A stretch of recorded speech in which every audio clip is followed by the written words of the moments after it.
Tường hư rồi, sửa tường thôi. Bên này.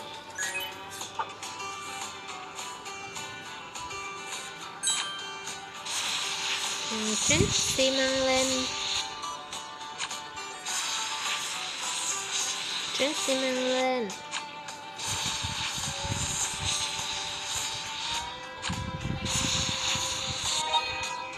Rồi, trét xi măng xong rồi nha. Để chúng ta cùng lăn tường, lăn sơn. Chọn màu gì đây?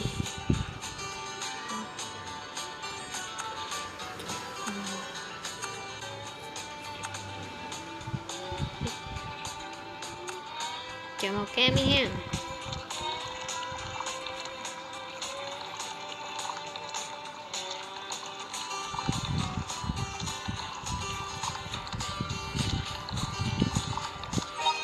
Wow, một bức tường mới màu cam thiệt là đẹp. Yeah.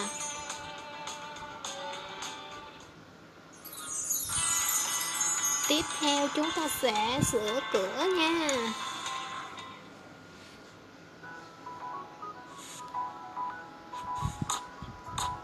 Chúng ta phải đập cái bức tường này ra.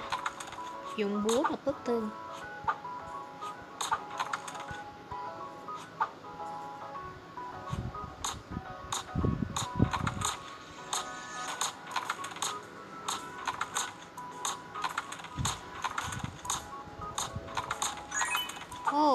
Đập xong bức tường rồi đó. Tiếp theo chúng ta sẽ làm gì đây? Chúng ta sẽ cắt cưa miếng ván này ra.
Như vậy là chúng ta đã sửa chữa xong kho dụng cụ rồi. Hẹn gặp lại các em ở video sau với phần sửa chữa nhà bếp nhé.